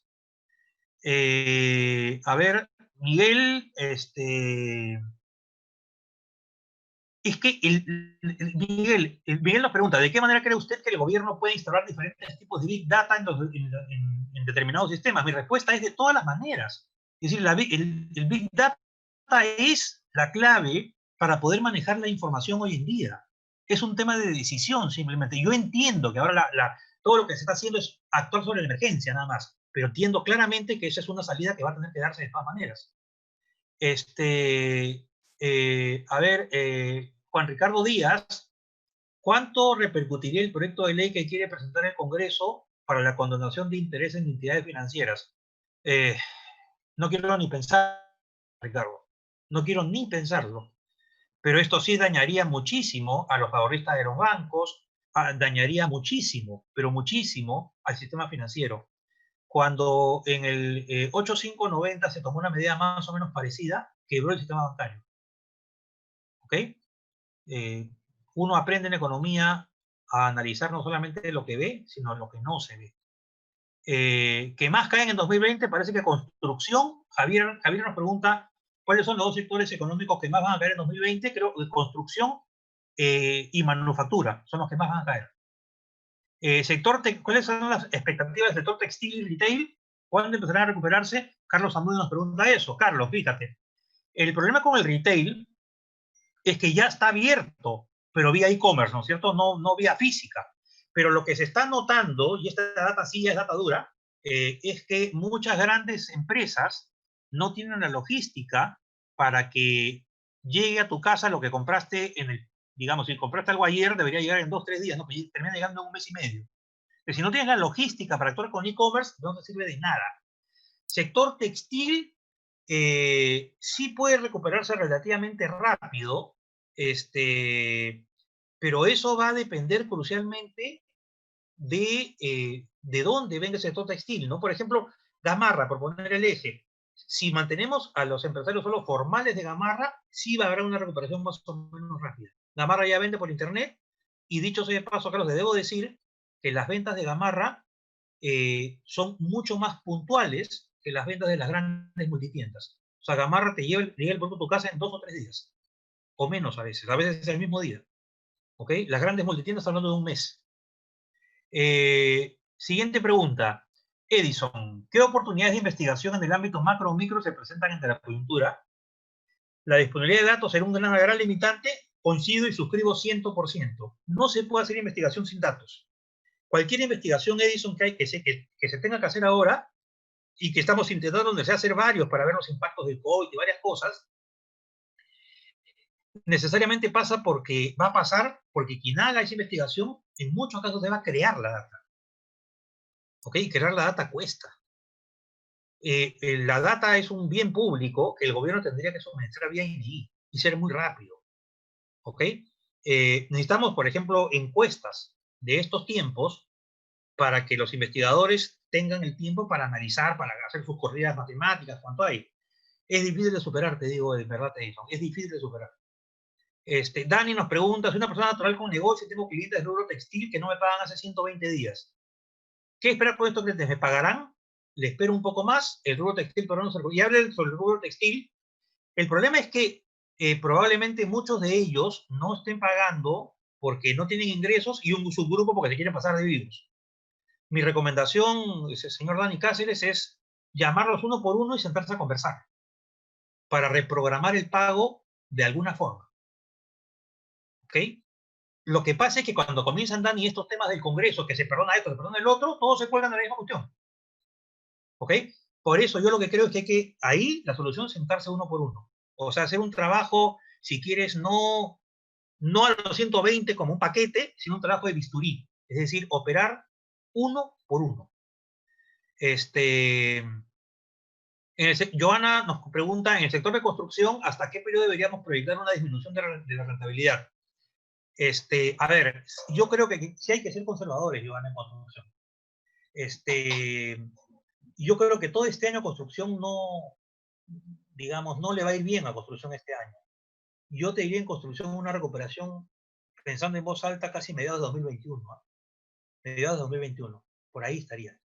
De nada, Miguel. Liz nos pregunta, ¿podríamos aprovechar la coyuntura para combatir la informalidad? La respuesta es sí. Sí. El tema aquí, Liz, es tomar la decisión y ver si el gobierno tiene los equipos para hacerlo. Fíjate, Liz, aprovecho tu buena pregunta para hacer un comentario general. En los países que han salido del problema, o ya están saliendo, hay una diferencia muy grande con el caso de Perú. No es la informalidad, es que en esos países el gobierno se ha sentado con el sector privado para pedir ayuda. Por ejemplo, te lo pongo en términos gráficos en un caso como Perú. Los bonos no están llegando a los lugares más complicados, ¿no es cierto? A los lugares, digamos, más altos, piensa en Ticlo Chico, en Villa del Truco, por ejemplo. No llegan. Pero ahí en Ticlo Chico hay una bodeguita que tiene Coca-Cola, tiene galletas, tiene caramelos, tiene chocolates, tiene aceite. La pregunta es, ¿quién llegó ahí? Llegó una empresa privada. Entonces, ¿por qué no le entregas a la empresa privada, por ejemplo, la distribución del bono? Por ejemplo, la distribución de alimentos, en lugar de que lo hagan los municipios. Claro, la coyuntura te diría, no, la empresa privada es el diablo, es el malo. ¿Ok?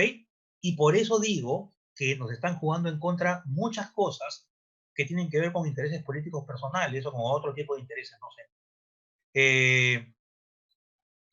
Sí, por supuesto, Juan Ricardo, no tengo ningún problema y por eso fue que yo no toqué mi CTS y tampoco toqué mi FP. Por supuesto. No tengo ninguna duda que el sistema financiero peruano es súper sólido. Más aún con la inyección que ha hecho el Banco Central para Reactiva Perú. Y ahora que va a hacerles a las cajas y a las microfinancieras para el FAENIPE. Es recontra sólido. No hay ningún problema por ahí. Sí, claro. Douglas nos pregunta que si no es un buen momento para incrementar el gasto público. Por supuesto que sí. Lo que pasa es que todo el gasto se está poniendo en la emergencia. Se está tratando de cubrir con mucha liquidez el problema del sector salud, que es un problema, pues, histórico, de invertir muy poquito, de tratar de mejorar. O sea, la prioridad del uso del dinero ahora es enfrentar al COVID. Ese es el punto. Pero ya para la segunda parte del año, creo que no tengo duda que infraestructura es la clave. Es más, se podrían plantear proyectos de alianza pública, APP, no alianzas público-privadas. Claro. Sí, desde luego, mi respuesta es sí. Catherine, ¿cómo estás? Quisiera consultarle, con todos los gastos realizados por el gobierno, ¿se corre el riesgo de perder un porcentaje importante de las reservas peruanas? No se ha consumido nada, Catherine. Fíjate, te explico. Las reservas las tiene el Banco Central.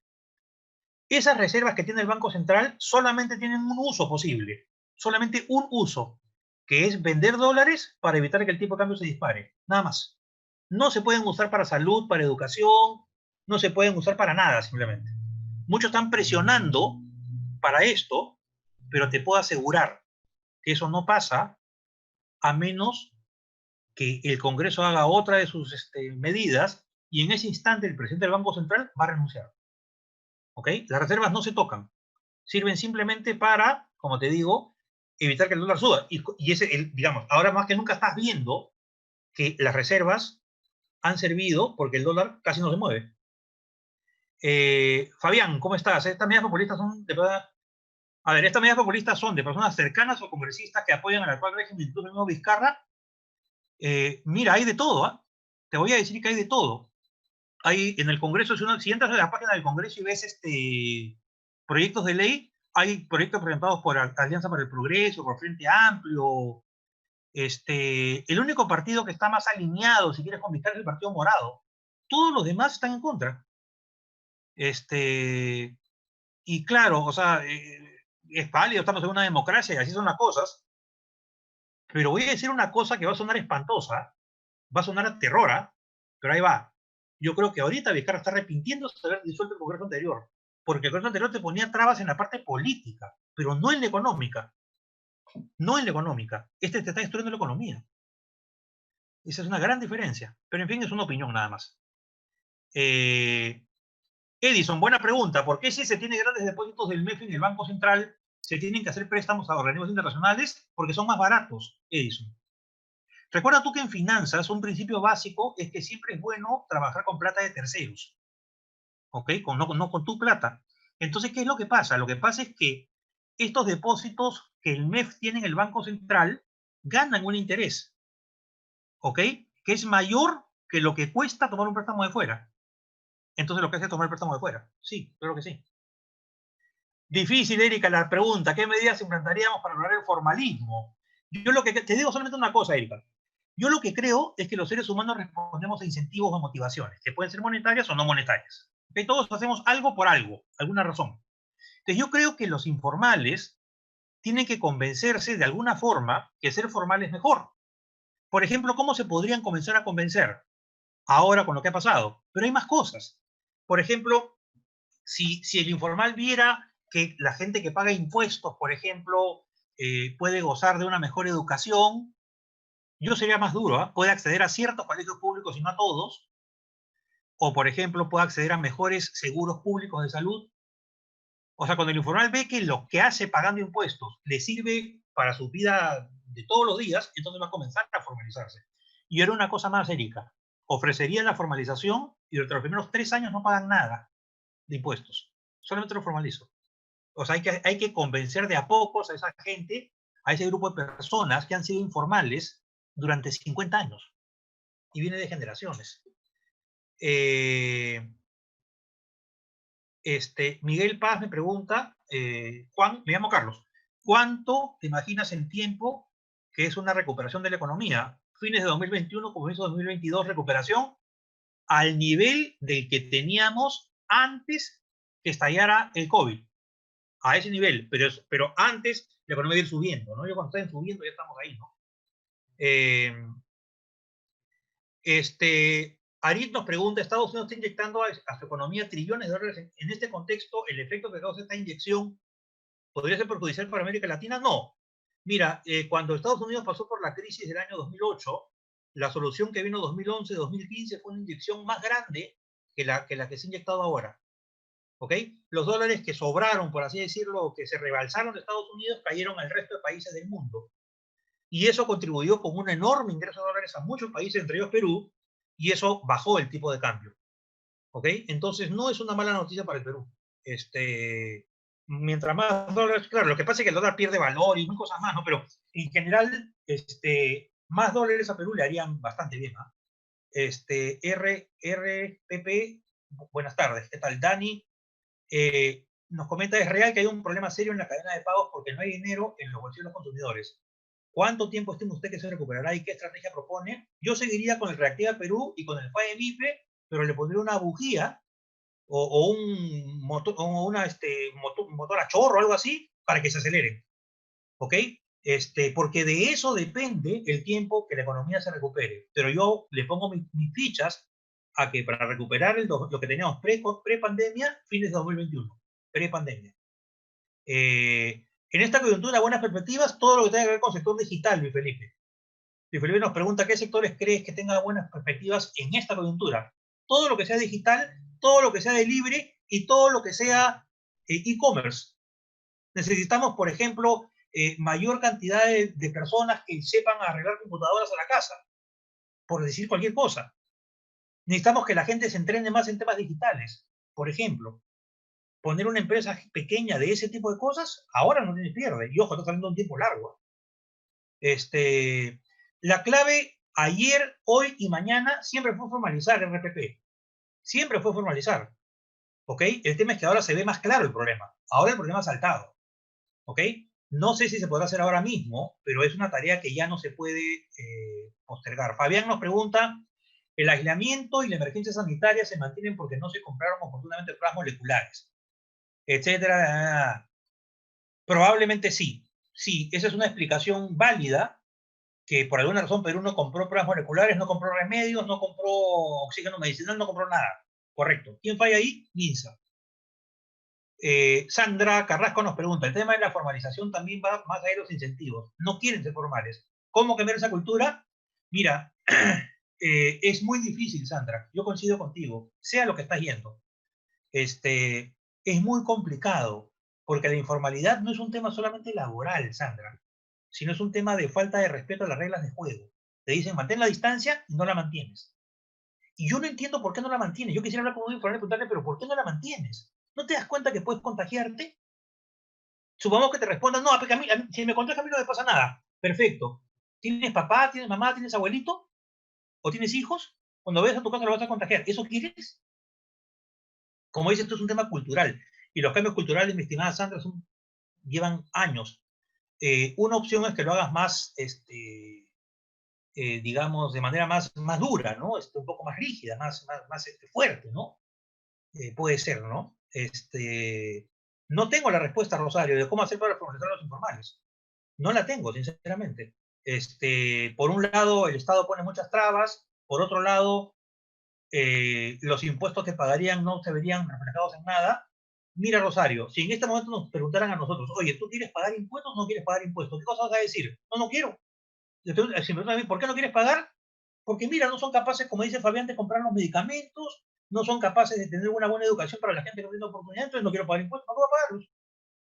Yo lo que creo es que el camino puede no ser muy rápido, pero tiene que comenzar de manera gradual, ¿ok?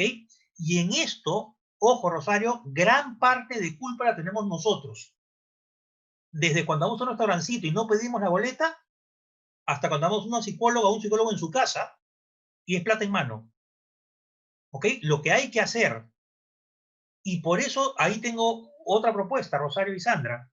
¿Qué pasa si por cada factura que consigamos el 1% del valor de esa factura va a una cuenta que está a tu nombre en el banco que tú quieras, como una suerte de comillas AFP?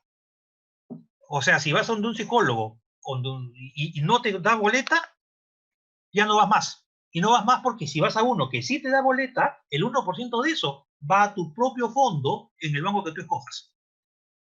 ¿Ok? Y cada fin de año te dan todos esos 1% de las boletas que tú conseguiste. ¿Te das cuenta? Por eso digo que el ser humano tiene que responder incentivos. ¿Ok? Pero inclusive ahora nosotros, inclusive cuando tú compras algo te preguntan, ¿le doy boleta? No deberían preguntarte nada. Tienen que darte boleta. Porque así como ustedes y yo pagamos impuestos, todo el mundo tiene que pagar, pues. Vizcarra gobierna desde marzo de 2018, de esa fecha no se hace nada por el país y se destinan miles de millones en consultorías a privados. Bueno, esa es una opinión. Sí se hacen cosas, Jimmy. Sí se hacen muchas cosas. Lo que pasa es que no alcanza para la magnitud del problema de Perú. Por eso es que yo siempre digo, a veces es fácil criticar, pero a ver, ponte en los zapatos de Vizcarra y empieza. ¿Qué haces primero? No tienes data, todo es un desorden. En el Estado, para que alguien firme un papel, tiene que pasar por los 800 sellos. Nadie quiere firmar por temor a la corrupción. ¿Qué haces? Se dan cuenta, yo siempre he aprendido, con los años, a ponerme en el pellejo del otro, siempre, siempre. Catherine nos pregunta si es recomendable realizar una inversión como compras de activos una vivienda. La respuesta es si tienen los medios, sí.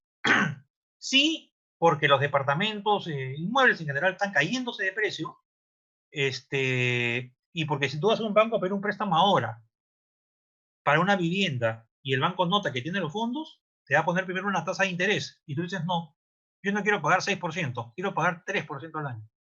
No se puede, perfecto, hasta luego, me voy al banco al frente. Y vas a ver cómo te pasen hasta la calle. ¿Ok? Sí es momento. Pero, a ver, el hecho de que se hagan consultorías, a ver, mira, Fabián, el asunto es así. Para analizar cualquier cosa que se haga, hay que analizar los costos y beneficios. Lo que tú mencionas ahí, que se incrementaron de 1.800 millones a 2.500 millones de consultorías en privados y privadas cercanas al gobierno, no sé si serán, no sé qué cosa es cercano. De repente es el que vive cerca, no sé. Mira, ese es el costo, pero hay que ver qué cosa produjeron esas consultorías. Si yo traigo un consultor que me dice, ¿sabes qué? Yo te voy a cobrar 1.800 millones de soles, pero voy a arreglarte la informalidad en el plazo de un año. Y si no, no me pagas nada. Yo le pago ese dinero. En economía uno aprende que tiene que comparar los costos con los beneficios, no solamente los costos. O como el Congreso, que solo ve los beneficios. Hay que usar las dos. Jesús Gamarra nos pregunta el mismo tema de la formalización. Por supuesto. Pero claro, pues es que el incentivo está puesto para que todos quieran ser informales, porque así pagan mucho menos. Y tampoco asumen derechos laborales, coincido, Jesús. ¿Ok? La fiscalización es parte del asunto. No. Yo no creo que una medida obligada sea una medida que funcione, pero sí reconozco que es parte del asunto. Me parece que esto va más por el tema de incentivos, como les mencionaba hace un rato. No, y yo recomiendo el inmueble, Erika. Entre el inmueble y poner la plata en el banco, prefiero el inmueble. Hidrocarburos, María Alejandra Ordoña nos pregunta, no se ve bien para este año, ni para el siguiente. No se ve bien. Hay un exceso de producción en el mundo en este momento. ¿Ok? Probablemente fines de 2021 comience a verse algo mejor, ¿no? Sí, Fabián, estoy de acuerdo contigo. El bono no ha sido como pudo ser. ¿Ok? Yo propuse desde el comienzo que se entreguen canastas alimenticias de puerta en puerta. Por eso, mira, Fabián, yo tengo una manera de ver las cosas. Yo puedo estar equivocado en todo lo que les he dicho, pero cuando digo esto está mal, entonces doy una propuesta. Que de repente no lo dejo en el problema.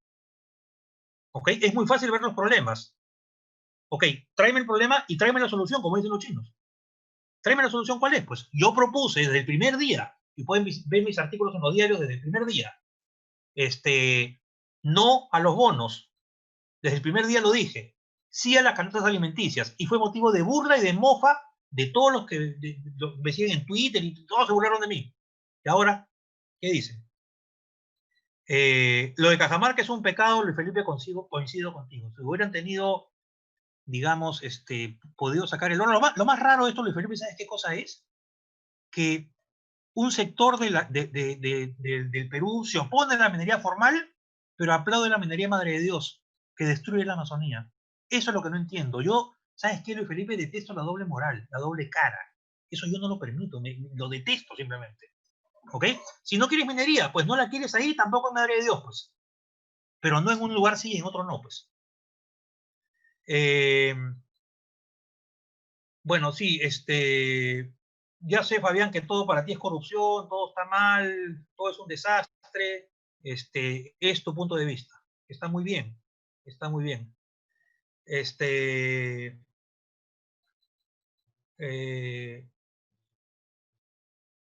eh, mira, Fabián, yo creo que los sueldos se pueden incrementar siempre y cuando la persona que está en el cargo rinda de acuerdo con ese sueldo. ¿Ok?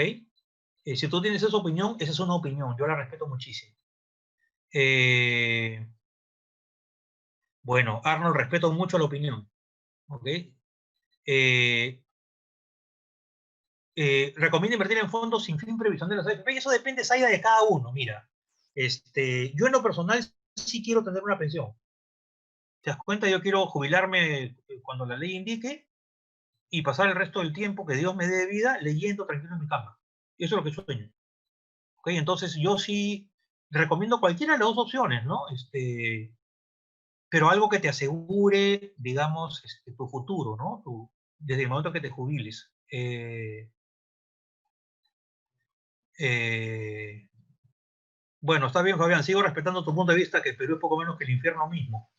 ¿Ok? Eh, Miguel, un abrazo te mando. No veo. Gracias, mi querido Miguel, pero yo soy un simple académico, nada más. Un simple profesor, simplemente eso es todo. No soy más que eso. Gracias, Elizabeth. Gracias, Miguel. Juan Carlos Cárdenas nos pregunta, ¿por qué si se conoce cómo se comporta tu población, algunas políticas importantes del gobierno fueron mal implementadas?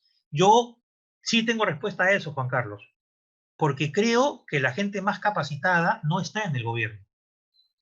¿Te das cuenta? Y no está, no porque no se le haya convocado, sino porque no quiere estar.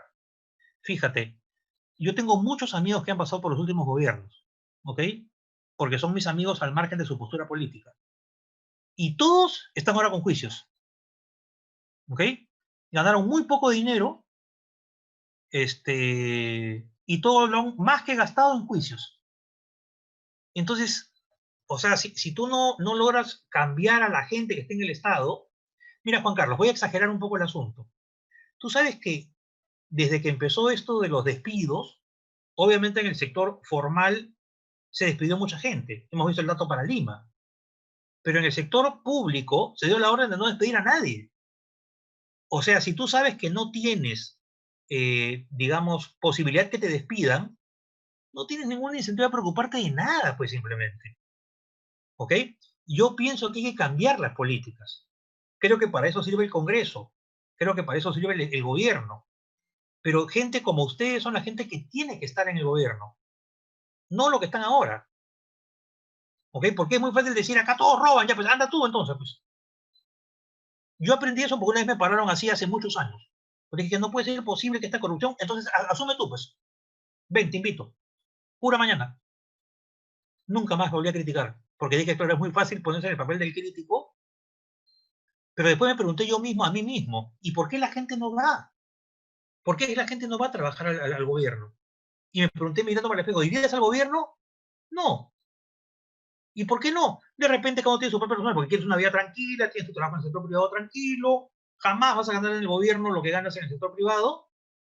Miren, por ejemplo, voy a poner un tema que seguramente van a saltar muchos. Julio Velarde, presidente del Banco Central, gana 40.000 soles mensuales. Dos comentarios. Primer comentario, la gente cree que ¿cómo es posible que salgan mis impuestos? Para, de tus impuestos no sale un centavo. El Banco Central se autosostiene con los intereses que le generan las reservas invertidas fuera.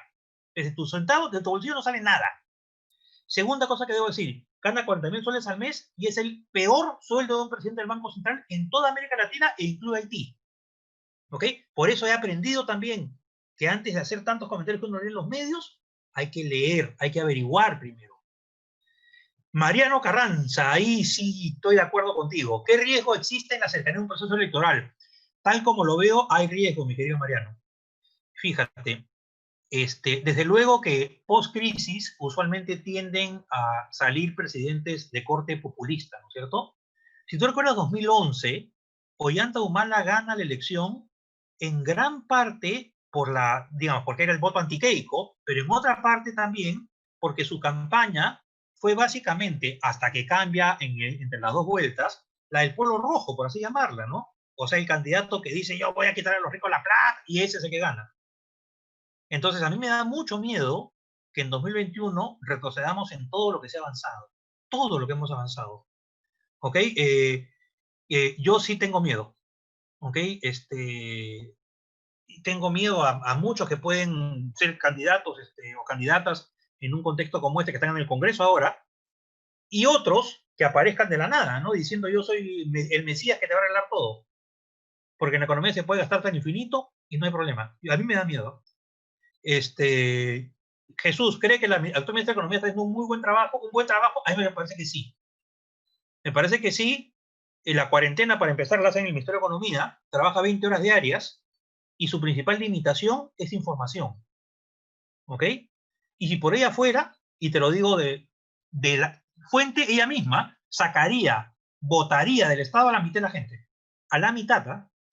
Recuerda tú, Jesús, que en el Estado trabajan más o menos 2 millones de personas. Y en el privado formal somos 3 millones. ¿Tiene sentido lo que estoy diciendo? ¿Tiene sentido? Gracias, Margarita. Armando nos pregunta por el futuro de las acciones en la bolsa. Yo lo veo bastante bueno, ¿ah? Bastante bueno. Depende mucho de cómo se mueva minería, pero ya está subiendo, gracias a la mejoría de China, de Europa, yo lo veo bastante bueno. O sea, si la pregunta la completas, Armando, sería, ¿y conviene comprar hoy día una acción a un precio bajísimo? Si eres capaz de esperar 1 año y medio o 2, no tenga dudas en hacerlo, sin ninguna duda. Adriana nos pregunta si creo que se va a levantar la cuarentena. No sé, no soy epidemiólogo. Ahora me he convertido en un aficionado al tema, no leo muchísimo para aprender, pero no estoy en condiciones de decir, de repente se va a levantar en algunas regiones y no en otras. En las regiones en que ya se estabilizó, probablemente se levante. En las regiones en que todavía sigue subiendo, probablemente no. Es lo que creo.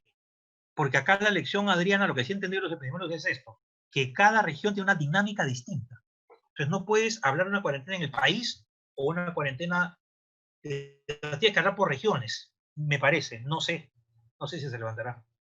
Hay un paquete que está preparando el MEF, Alex Rogelio, para el sector turismo. De hecho es el más afectado, no es uno de los más, es el más afectado.